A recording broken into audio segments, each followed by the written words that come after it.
Welcome back to Inside the Philippines Journals. Now, most of the stories we bring you here start in a dark place and get darker. Men who lost the lot. Men who never saw it coming. And there's a reason we tell those stories. Because they're true, and because somebody out there needs to hear them before they make the same jump. But today is a little different. Today's fella had already lost once in a different country, years back, and he came home with his tail between his legs and a hole in his savings and a lesson he swore he'd never need twice. Then, at an age when most men have stopped hoping for anything, he decided to try one more time. And this time he did most of it right. Boundaries. Patience. He met the family before he spent a bob. He kept his money where he could see it. He even had a go at learning the language. This is Barry, 75 years old, from Dagenham in East London. Spent his whole working life at a lathe, turning metal, measuring things twice. A careful man. And still, for all his care, there was one thing he didn't measure close enough. One soft spot he left unguarded. And it cost him. Not everything. Not even close. But enough to sting. And enough to make an honest story out of a happy one.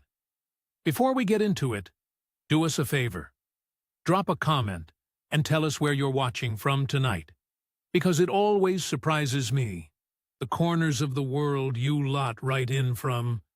And if you've ever been knocked down and got back up older and warier and had another go anyway, hit that like button and subscribe. Because Barry's story is for you. Here's his story, in his own words.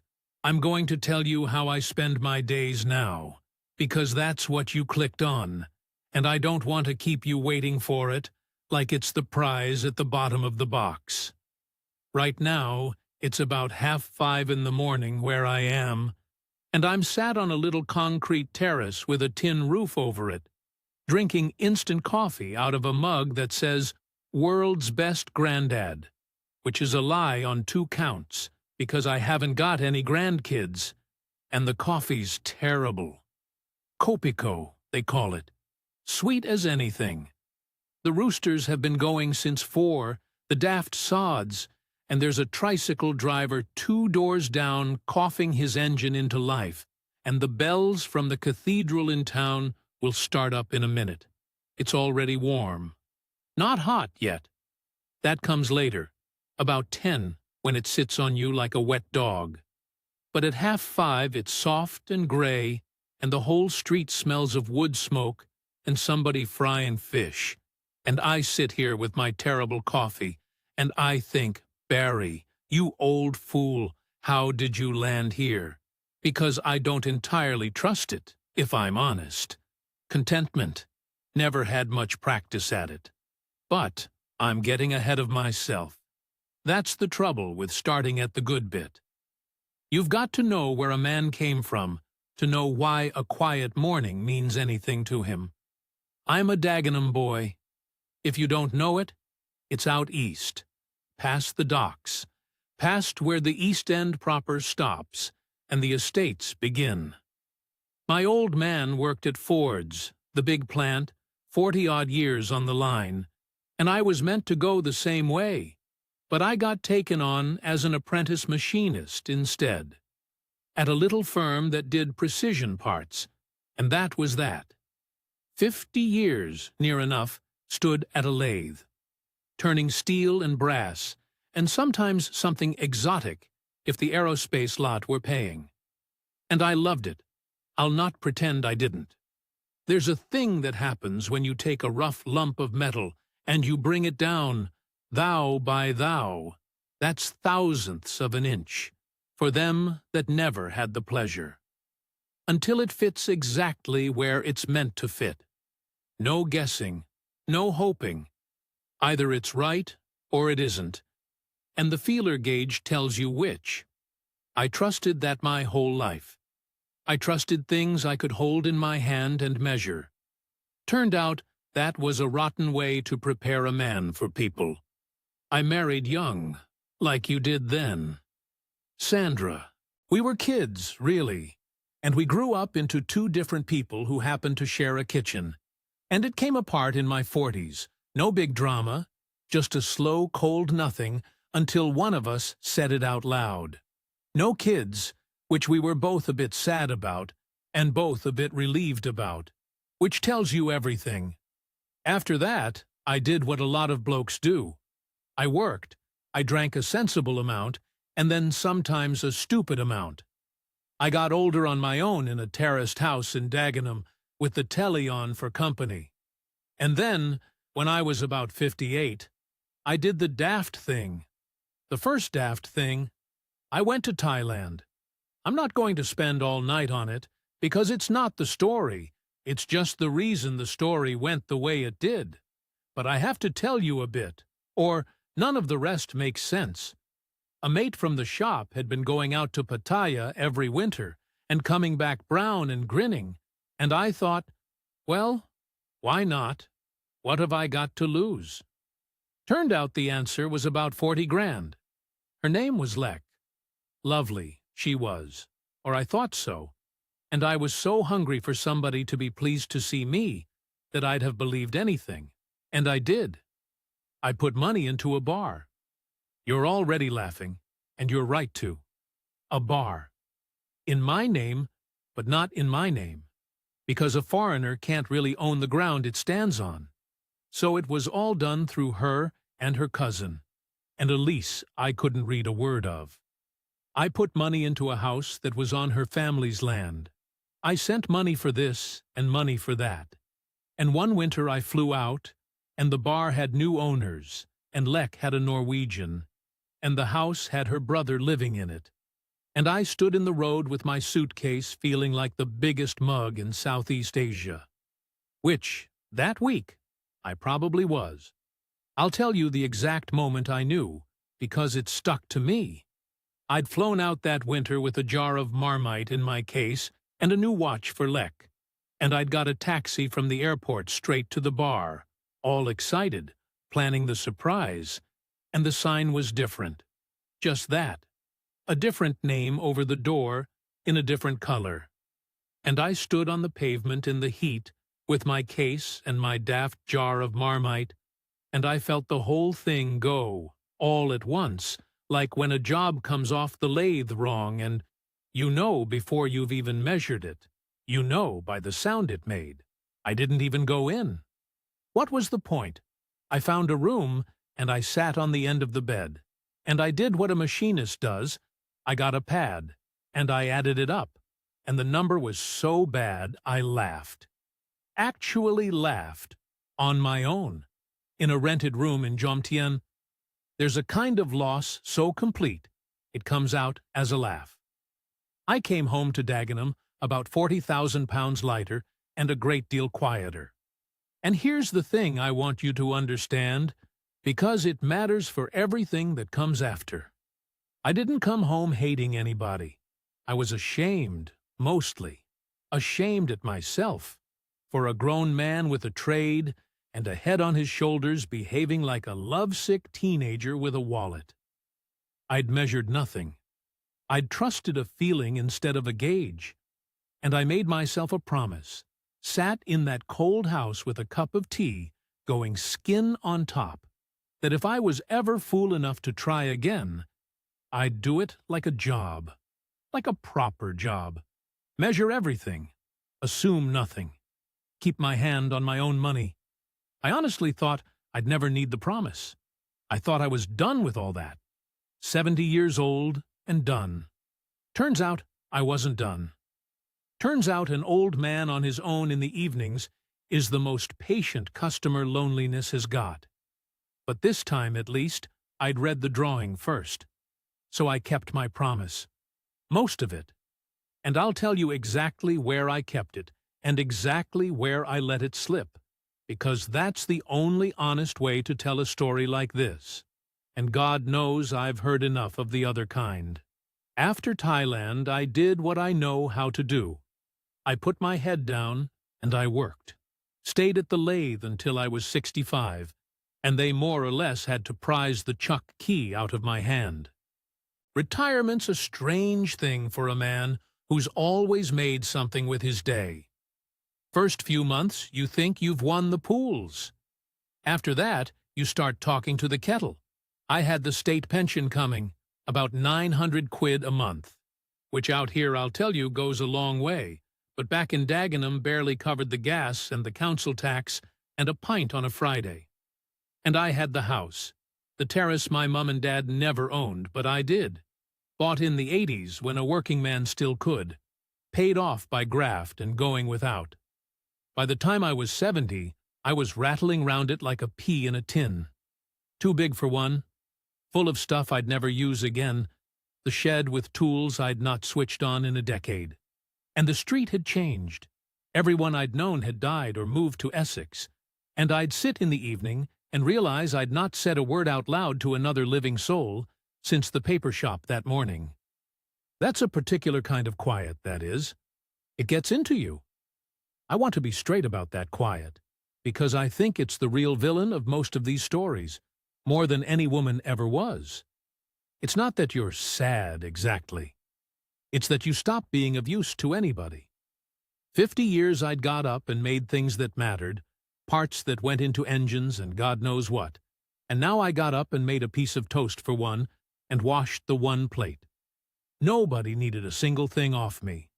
And a man who isn't needed starts to go a bit soft in the head about it, starts to think, well, if there's somebody out there who'd be glad of me, who'd have a use for these hands, wouldn't that be worth a bit of risk? That's the thought that gets old men on aeroplanes. It's not lust, whatever Ron down the boulevard would tell you. It's wanting to matter to somebody before you're done.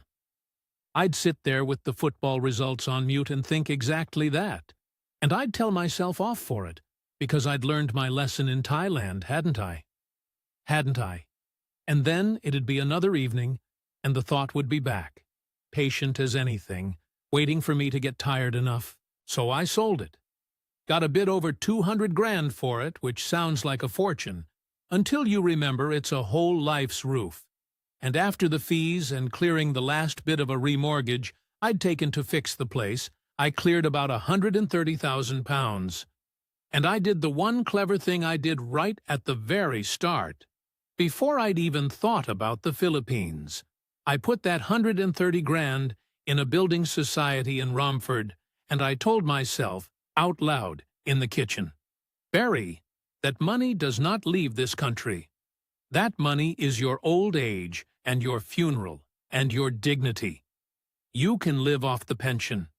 You do not touch the capital. Whatever happens, whatever anybody tells you.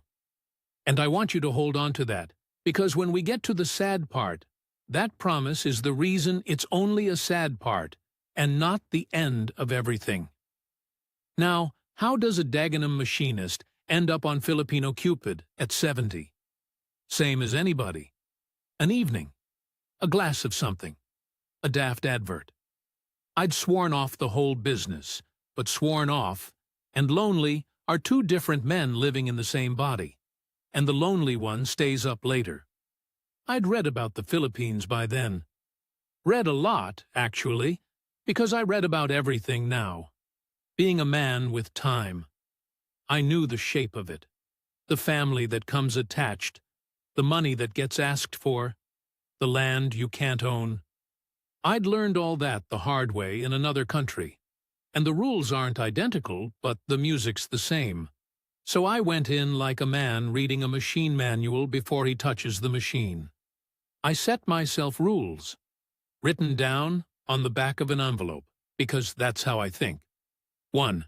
No money before I've met her in person, in her own town, with my own eyes. None. Not a penny, not a phone top-up, not a birthday. 2. No emergencies by text. The moment a story arrives about a sick mother or a burnt-down house or a fee that has to be paid tonight or someone dies, that's the exit, no argument. Because in Thailand, every emergency had been a lie, and I'd paid every one of them. 3. I don't build anything, buy anything, or sign anything that has my money in it and somebody else's name on it. Ever again. 4, and this one I'm proud of, learn the language. Or have a go. Because in Pattaya, I never learned a word. And a man who can't understand what's being said around him is a man being led about by the nose. That's how I met Malu. Marilu, properly, but everyone says Malu. She was 55 when we started talking, from a town near Dumaguete, down on Negros, which, if you don't know your Philippine geography, is a middling island in the middle of the country.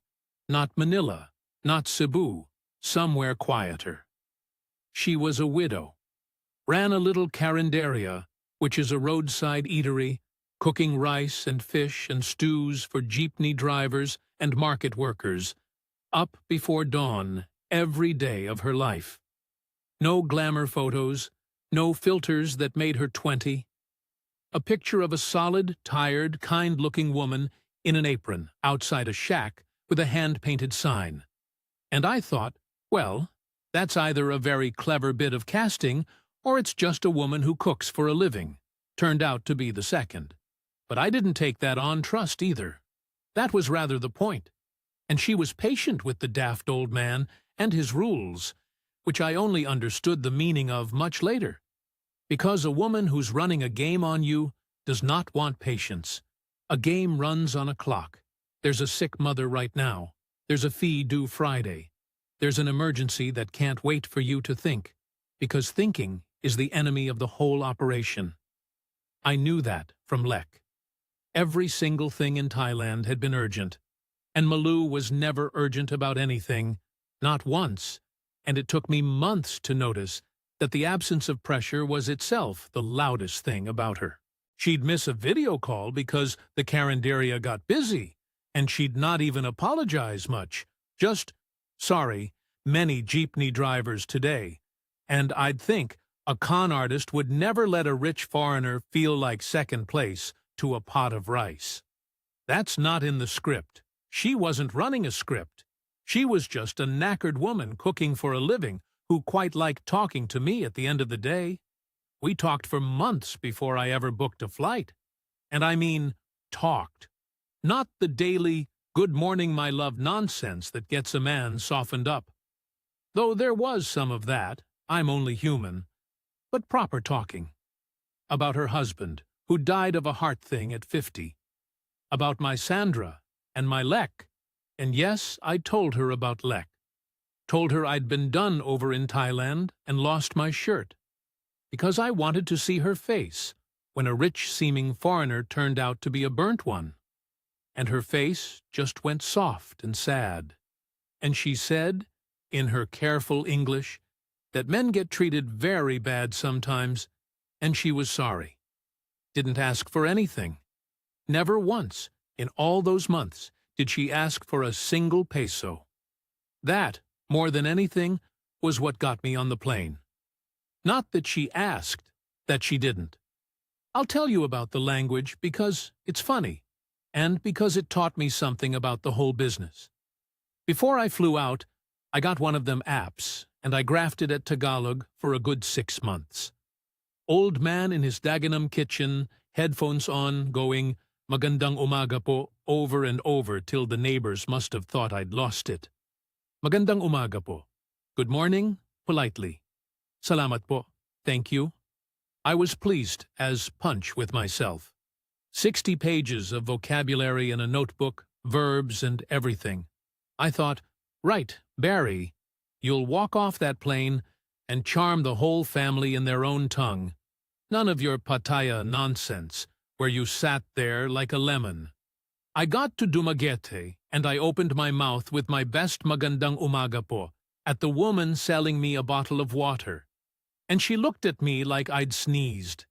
Because down there, on Negros, they don't speak Tagalog day to day. They speak Bisaya, Cebuano. Different language, near enough. 6 months of homework, and I'd learned to be polite in the wrong county. Malu near cried laughing when I told her. And do you know? That was the best thing that could have happened. because it knocked the smugness right out of me. It told me, "You don't know this place, Barry. You've read about it. You've done your homework. And you still walked in speaking gibberish. So shut your mouth and open your ears. Learn maayong buntag instead of magandang umaga. Learn it from the market, from her, from getting it wrong." Which I did, and still do. And my Bisaya's rough as a badger's backside, but the vendors laugh with me now, not at me. And there's a difference you can hear. The flight out is a punishment for a man of my age. London to Manila's a good 14 hours, and then you're not even close. You've got a domestic hop down to Dumaguete on a little plane that bounces about over islands so green they don't look real. Water the color of a swimming pool. And you land on a strip that's barely a strip with the sea right there. I'd not slept in about 30 hours, and I was a wreck, swollen ankles, the lot. And I remember thinking, "Barry, you're 70 years old, flying to the far side of the earth, on the say-so of a woman you've never touched, if the lads could see you." But the lads were mostly dead. That was rather the point. The first trip, I stayed 3 weeks, and I didn't move in, and I didn't propose anything, and I didn't hand over a bean. I met her at the airport in Dumaguete, small little airport, and she was exactly the woman in the apron, a bit shy, and we shook hands like a job interview, which we both found funny later. I got a room of my own at a little pension near the boulevard, and I paid for it myself, and that mattered to me, having my own door to shut. And I just watched and walked and learned the shape of a life. Dumaguete grows on you slow. First day I thought, is this it? It's a bit tatty. Tricycles everywhere buzzing like a nest of wasps, the heat, the noise.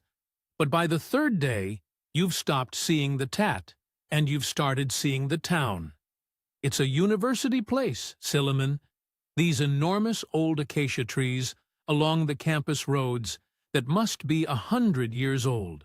Students everywhere, and the whole place has got a gentleness to it. They call it the City of Gentle People, and for once, the slogan's not a lie.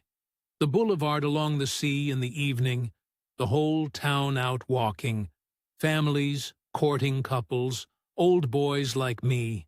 And I'd walk it every night with Malou, not touching, just walking and talking, and I'd think, I could sit still in a place like this.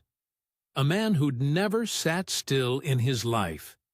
Here's what a foreigner doing it right actually looks like, and it's not romantic. It's arithmetic. On that first trip I did 3 things. I met the family, all of them in their own place, not on a video call where you only see what the camera's pointed at. I kept my money in my own pocket the whole time, and made a quiet note of whether anybody minded, because the ones who mind are the ones you want to know about. And I let it be slow. 3 weeks, and I flew home still calling her a friend. That's not coldness. That's a man who got burned once, holding his hand a little further from the flame. The family was the big test, and I planned it like a site visit. Malou's people are from a barangay. That's a village, a district. About an hour out of Dumaguete on a road that turns to mud when it rains, which down there is most afternoons. We went on the back of a habal, which is a motorbike they'll put 3 or 4 people on, me clinging on behind Malou like a nervous Nan, and I thought, if the lads at the shop could see me now. And we came to a cluster of little houses, some concrete, some the old bamboo kind, bahay kubo, up on stilts, and there was the whole tribe of them waiting.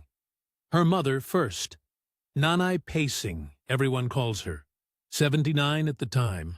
Tiny, sharp as a tack, sat in a plastic chair like a queen.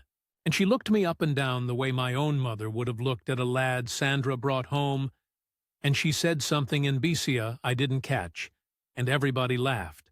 And Malou went red.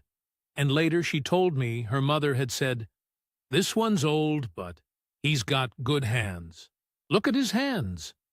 Which, from a machinist, is about the finest thing you can say.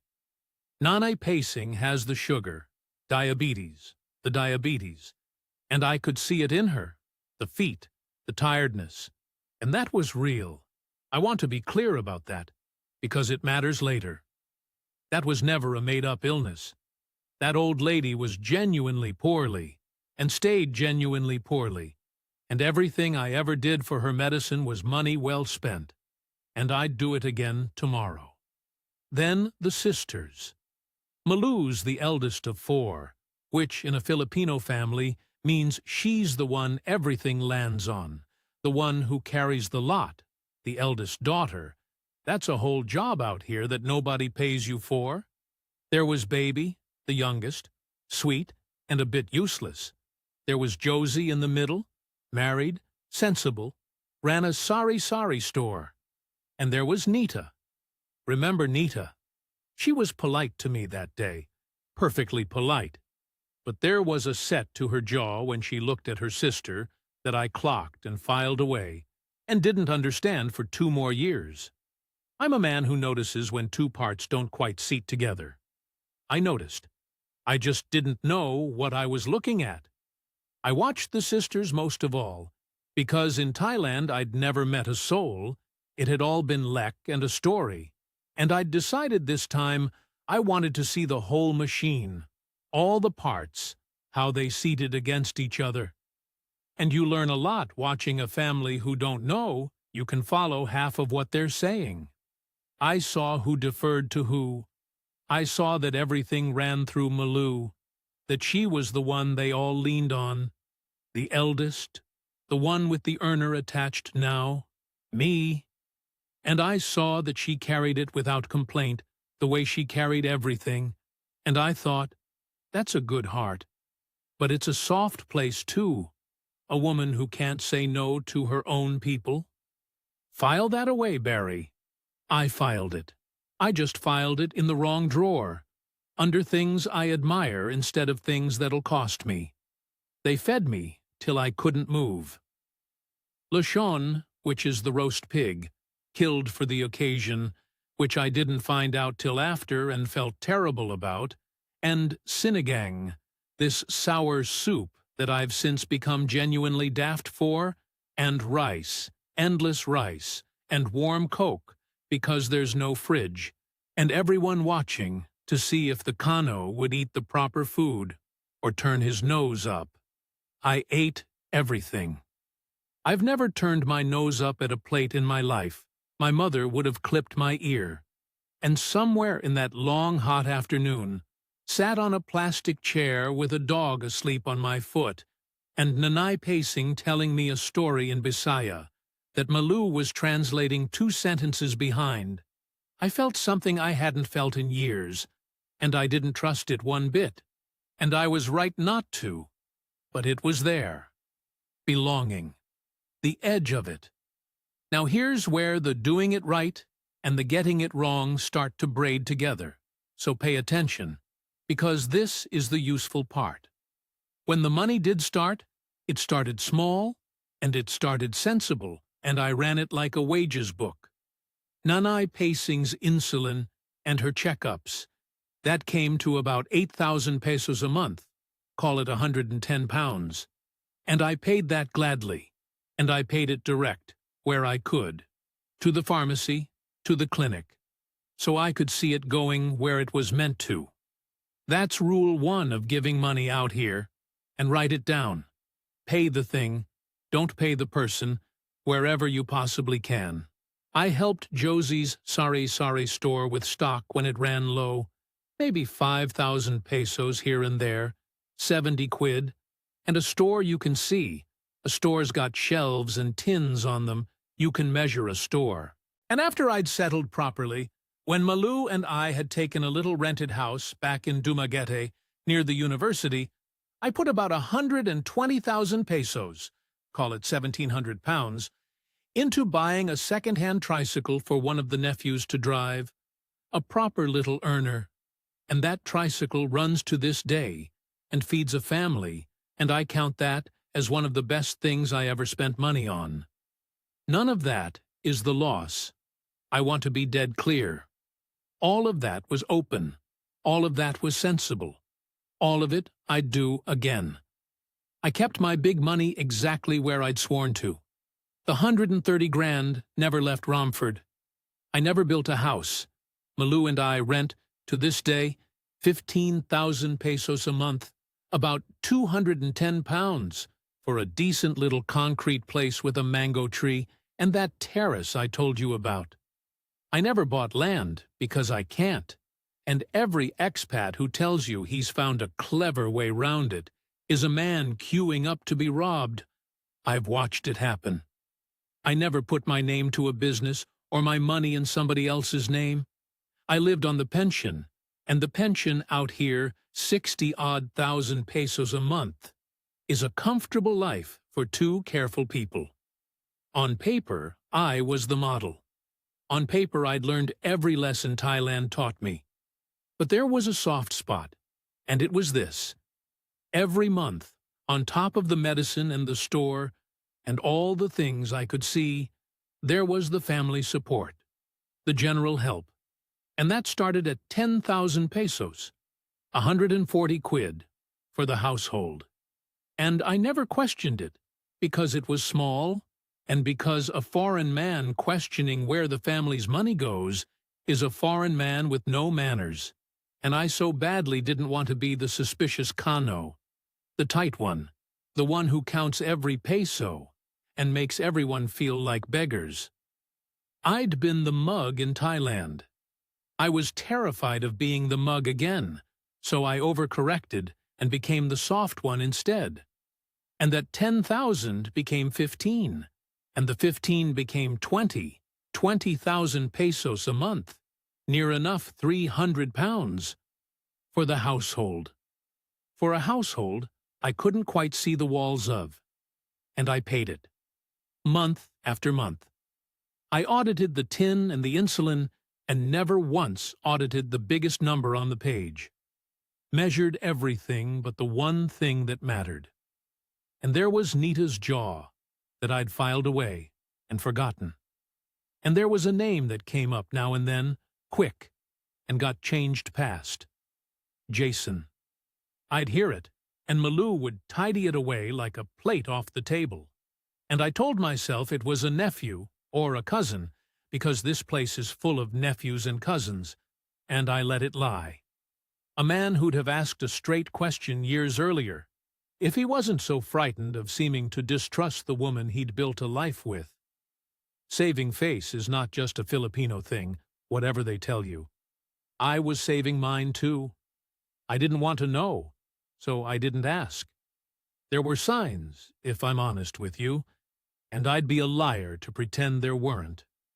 The household number that only climbed, Malou on the phone in the other room, low and urgent in Bisaya, and going quiet when I came in, and me telling myself it was just her way. A morning she came back from the barangay with her eyes red and said it was the dust off the road. The money that never quite stretched to the end of the month, no matter how careful we both were. And we were careful, both of us. That was the strange part.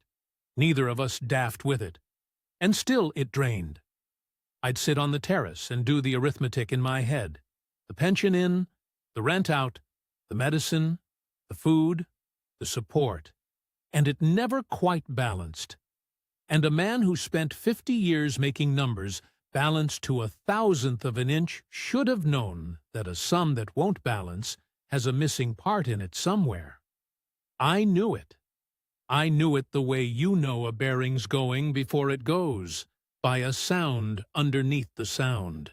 And I did nothing, because doing something meant asking, and asking meant maybe losing all this, the terrace and the mango tree, and the woman, and the whole quiet life.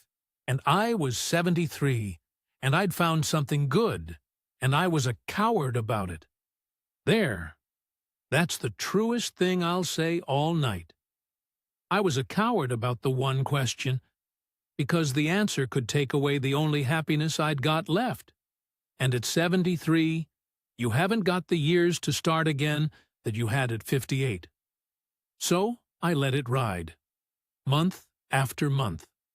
And the thing about letting it ride is it doesn't stay the same size.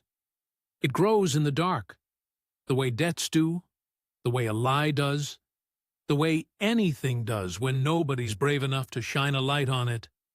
Let me tell you about the days, though, the actual days. Because this is the part one clicked on too when I used to watch these things, wondering what an old man's life over here even looks like. It looks like this. I'm up before the roosters give it up as a bad job, and I have my terrible Kopiko on the terrace, and I watch the street wake. Malou's usually already gone or going, because old habits. She likes to be at the market early, even though she sold the carinderia when I came, and I go with her 2 or 3 mornings a week because I like it. Dumaguete Public Market at 5:30 is the best theater in the world. There's a woman, Manang Sita, sells fish, and she saves me the good bangus. That's milkfish, bony as anything but lovely fried. And the good tomatoes. And we have a whole routine, me and Sita, where she names a price, and I clutch my heart like she's murdered me. And she cackles, and knocks off 10 pesos. She was always going to knock off. Kangkong, which is a green like spinach. Calamansi, little limes, by the bagful. A whole morning's food for 2 for less than what a sandwich cost me at Liverpool Street Station. I've become a bit of a fixture at that market, if I'm honest. The tall old cano who haggles for sport. There's a rhythm to it I love, the same rhythm I loved at the lathe. You turn up, you do the round, you know your people. There's the man does the Lechon. Boy, they call him. Everyone's called boy or baby or junior out here, and he'll cut me the crackling off the top if I'm buying. There's the girl at the rice stall who taught me the different kinds, Dinarado and the red rice and the cheap broken stuff, and won't let me buy the cheap stuff, tells me off. Lolo, no, this one, better for you. I get looked after. That's the thing nobody tells you about being an old man out here. You get looked after, in the small ways, by people who've got next to nothing. And it shames you and warms you both at once, and you learn to take it graceful, because refusing a kindness is its own kind of rudeness. Took a Dagenham man a while to learn to just say salamat and let people be good to him. Then home, and the heat comes on about 10, and you learn to do nothing in it, which took me a year, a lifelong grafter learning to sit still. Afternoons I potter. This is the thing that saved me, if I'm honest. My hands. I got a little workbench, and a vise, and some tools. Nothing like the shop, but enough. And I fix things. The whole barangay's electric fans come through my terrace eventually, and rice cookers, and once a policeman's motorbike carburetor that I stripped and cleaned on a Tuesday. I don't charge. You don't charge. Out here, not neighbors. The kids call me Lolo Barry, Lolo's granddad, and they bring me broken toys and stand there while I fix them. Very serious, handing me the screwdriver like theater nurses. 75 years old, and I've got more grandkids than any man in Dagenham, and not one of them mine. Evenings, Malou cooks, or we walk down to Rizal Boulevard, the seawall, where the whole town goes at dusk. There's tempura stalls, not the Japanese kind, little fried things on sticks, and the ferries lit up going over to Cebu, and the sea just there, and I'll have 1 San Miguel. 1, not 2. That's another rule, and it's a good one. Sundays Malou goes to Mass at the cathedral, and I don't, being nothing much in that department, but I walk her there and I sit in the Sans Rival bake shop with a coffee and a slice of that Sylvanus biscuit thing while she prays, and I wait for her.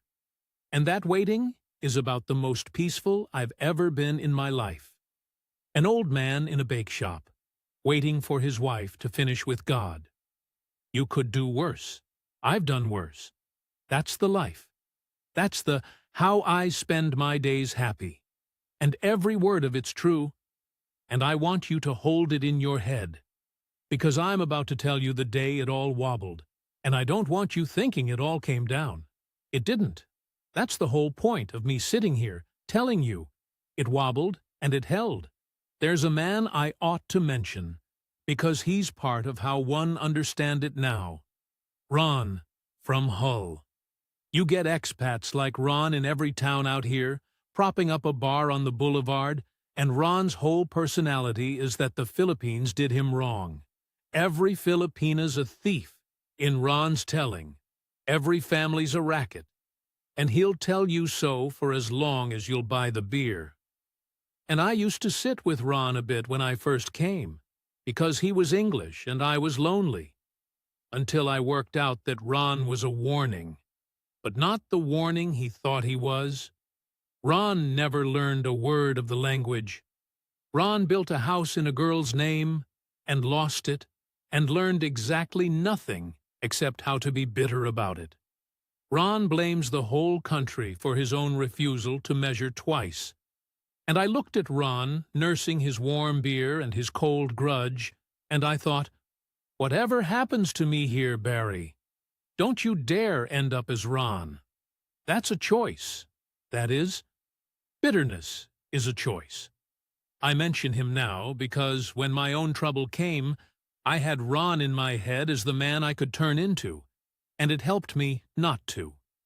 It came the way real things come, not with a bang, but sideways, at a fiesta. It was the Barangay Fiesta, the town saint's day, which is a proper do out here, 3 days of it, a stage in the road, karaoke till God knows, everyone's cooked too much and drunk a bit too much. We were all out at the family place in the barangay, and there'd been a needle under everything all day. One of them family days where the smiles are stretched a bit tight, and I clocked it, but I didn't know the shape of it. Same as always. Late on, I'd gone round the side of the house for a bit of quiet, away from the karaoke. And Nita was there. Nita of the jaw. She'd had a few, and she was crying, angry crying, and she started talking to me in a rush, half English, half Bisaya, and I had to slow her down. And it came out. All of it. Sat on an upturned bucket by the side of a Bahay Kubo, with the karaoke murdering a Bee Gees song 40 feet away. Her own sister's whole secret came out, because Nita couldn't carry it another day, and because she was raging that she'd been made to carry it at all. Jason, Malou's son, not a nephew.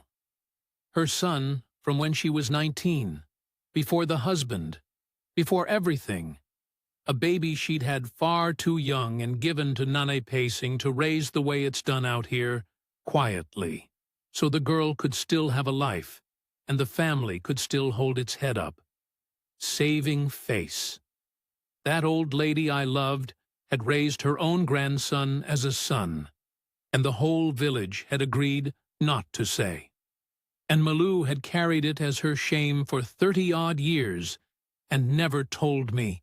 Not because she was working me, this is the part Ron could never understand, but because she was ashamed, deep down where shame lives, and because telling the Kano might make him leave, and because that's how she'd been taught to handle it since she was a girl. Don't say the hard thing, smile and manage it. And Jason was in trouble. Bad trouble. Gambling, sabong, the cockfights, and the online version that's eaten half the young men in this country alive. And he'd got in deep with a lending outfit, the 5-6 they call it. Borrow 5, get charged 6. Moneylenders that'll break more than your legs. And for 2 years, Nita said, spitting it out, for 2 years the household money, my $20,000 a month, my for the household, had been going sideways. Some of it real, some of it food and light, and Nana's little needs, yes. But a slice of it, month after month, quietly, had been going to Jason's debts. Malou plugging her boy's hole with the foreigner's money because what else does an eldest daughter do?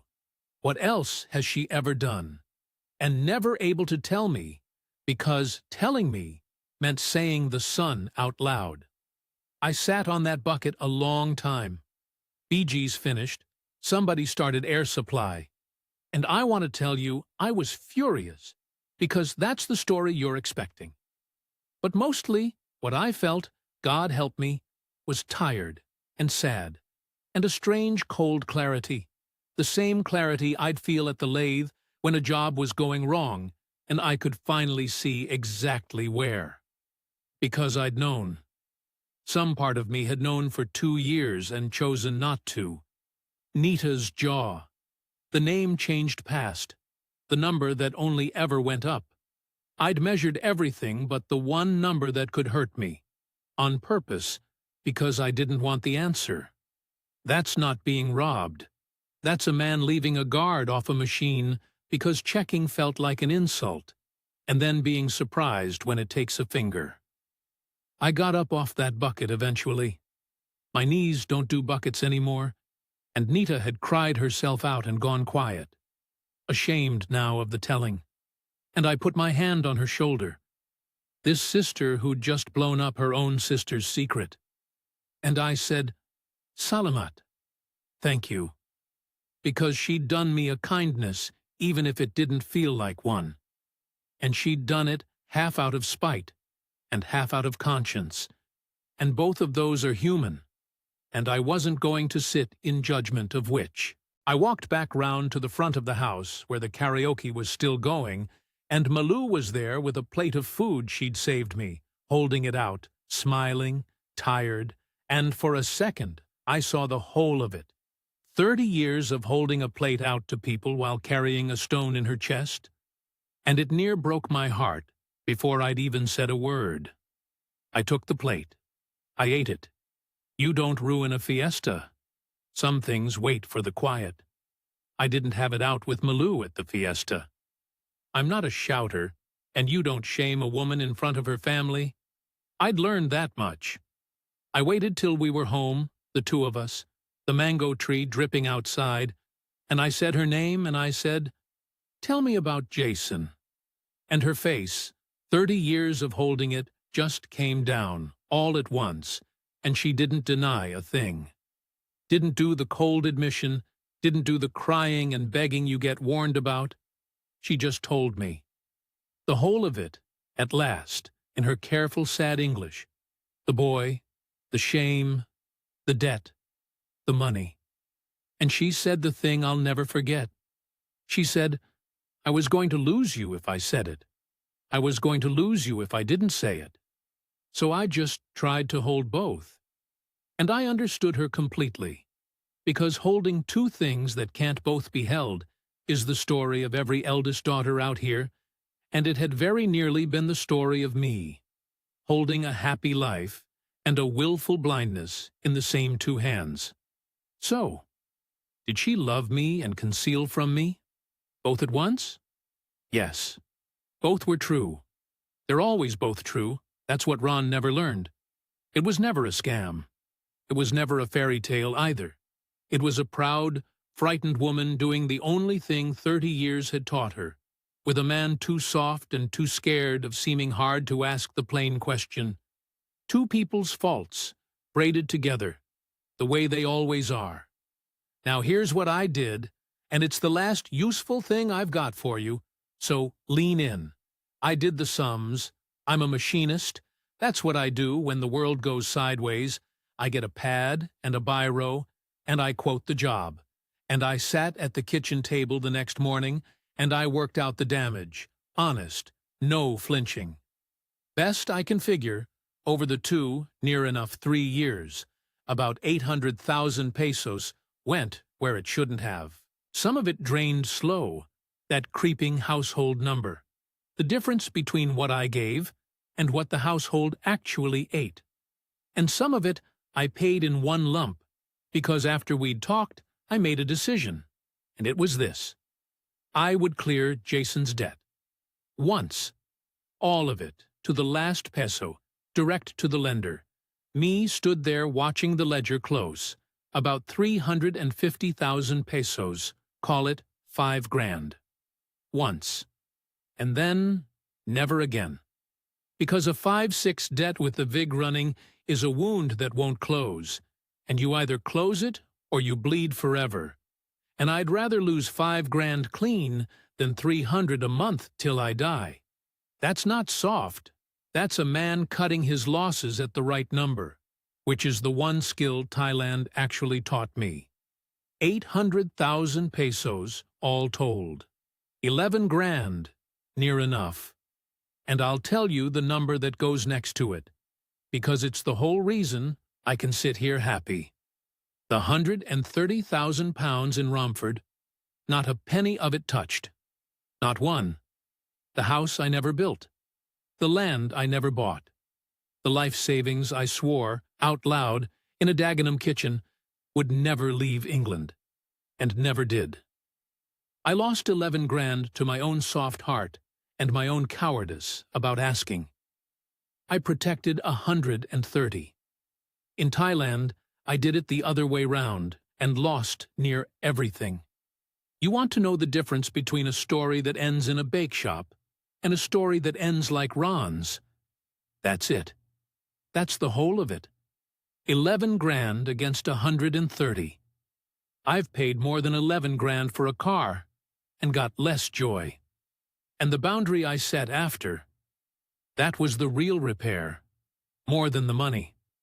From that morning, everything's open. There is no household money anymore, no fog to hide a debt in. There's Nane's medicine, paid direct. There's the house rent. There's an amount for the two of us to live on. And it's ours. And we both see it.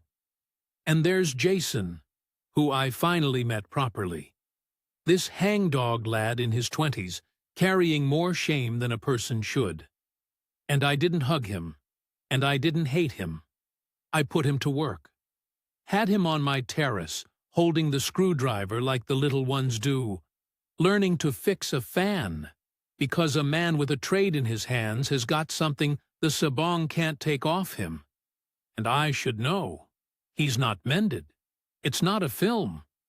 But he's driving the tricycle some days, and he's not been near a cockpit in a year and a bit. And that's more than money, that is. And I'll tell you the odd thing. Malou and me are better now than before. Closer. Because there's nothing sat between us in the dark anymore. When the worst thing about you is out on the table, and the other one didn't run, that's a stronger floor to stand on than any amount of good mornings. We row now, properly, like a real couple, over the fan being on or off, and me leaving my tools out. And I love it, because you only row with someone you're not managing. She stopped managing me the night she told me about Jason. That's when we actually got married, if you ask me, whatever the papers say. And there aren't any papers. Before Ron pipes up, I never married her. Another thing I did on purpose, and she knows why, and she's never once pushed it. And that's its own kind of trust, running both directions. Every Sunday now, after her mass and my bake shop coffee, the whole tribe comes round for lunch. Nana pacing in the good chair, feet up, still sharp, still telling me my hands are the best thing about me. The sisters, Nita included, and me and Nita have got an understanding now. A nod, the two people who blew the thing open and lived. Jason turning the fish on the grill. Kids everywhere, Lolo Berry this and Lolo Berry that. One of them always on my knee with a broken something wanting mending. I'll not pretend the weeks after were easy, mind. I'd be lying, and I've told you too much truth tonight to start dressing it up at the end. There was a stretch there, a few weeks, where I looked at Malou across the table and I couldn't help it. I did the sums in my head every time. Wondered what else. wondered how much of the whole 3 years had been managed rather than lived. That's what a betrayal does, even a small one, even one you half understand. It doesn't just cost you the money, it makes you re-audit everything, every kind word, every ordinary Tuesday, and ask, was that real? That's the dear part, dearer than the pesos. And I had to decide, deliberately, sat on that terrace on my own one morning with the terrible coffee, that I wasn't going to live like that. Because I'd seen where that road goes. It goes to Ron, on a bar stool, 30 years of warm beer and cold grudge. And I looked at what was actually in front of me. A woman who got up at 5 to buy me the good fish, who'd nursed me through a dengue scare that put me flat for a week, who'd hidden a son out of shame and not out of greed. And I thought, Barry, if you throw this on the fire over 11 grand, you protected yourself from anyway. You're not wise. You're just frightened, wearing wisdom's coat. So I chose to stay. Not blindly. Eyes open, books open, question asked. But I chose it. And choosing it was the best bit of work I've done since I left the lathe.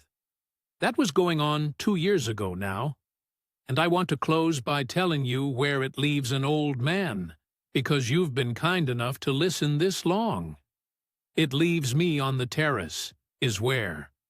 5:30 in the morning, terrible coffee, roosters, the cathedral bells about to start. 75 years old, in a rented house with a mango tree, in a town most of my old mates in Dagenham couldn't find on a map. And I am, and it still surprises me to say it, happy. Properly. Not the fizzy kind you get sold. The quiet kind you have to earn and then still don't quite trust. Maloo's at the market, haggling with Sita. Jason's tricycle just went past. I know the engine. Later I'll fix somebody's fan and wait for my wife outside a bake shop while she talks to God, and have my one San Miguel on the boulevard with the fairy lights coming on. Was I done wrong? A bit. Was I a fool? A bit, still, even at 75, even after Thailand, even doing 4 things out of 5 exactly right. Both are true. They're always both true. But I did the 4 things right. And they're the 4 things that save a man. Met the family in their own place before I spent. Kept my capital where I could see it. Put my name to nothing. And learned enough of the language to hear the room. The one I got wrong. I got wrong the same way I've always got things wrong. By wanting so badly to be liked that I wouldn't ask the hard question. That's not the Philippines' fault. That's Barry's fault. And Barry's owned it. And Barry's still here. And the coffee's still terrible. If you're an old man on your own of an evening, thinking about all this, I'll tell you the only thing worth telling. It can be real. It really can. But go in like it's a job, not a rescue. Measure twice. Pay the thing, not the person. Keep your old age where your own hand can reach it. Ask the hard question early, when it's cheap, because it only gets dearer. And if you can't tell the difference between a woman who loves you and a family that needs you, well, out here, it's usually both at once. And the trick isn't to run from that. It's to price it honest and decide with your eyes open what you're willing to pay. I paid 11 grand for my education, second time round. Cheap at the price. First time it cost me 40, and a lot more than money. Right. The bells are going. That's me. I've got fish to fry and a fan on the bench half apart. Take care of yourselves wherever you're watching.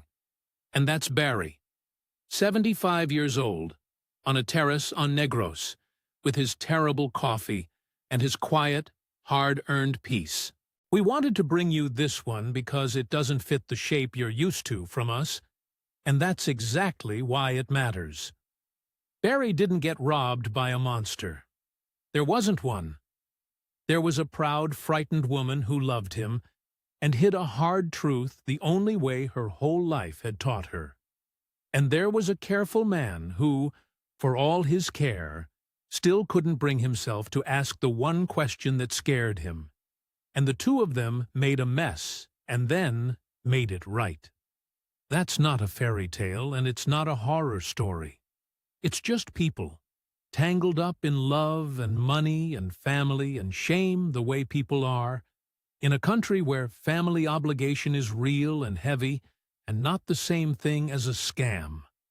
Barry did most of it right, and the part he got wrong cost him a fraction of what it could have, because he protected the things that mattered before he ever needed to. That's the lesson, if you want one. Not, don't go. Not, don't love. Just go in with your eyes open, and your money in your own name, and your questions asked early. Thank you for spending this time with us. If Barry's story meant something to you, leave him a kind word below. He reads them, the old devil. And tell us where in the world you're watching from. Look after yourselves out there, and be careful with your hearts and your wallets both.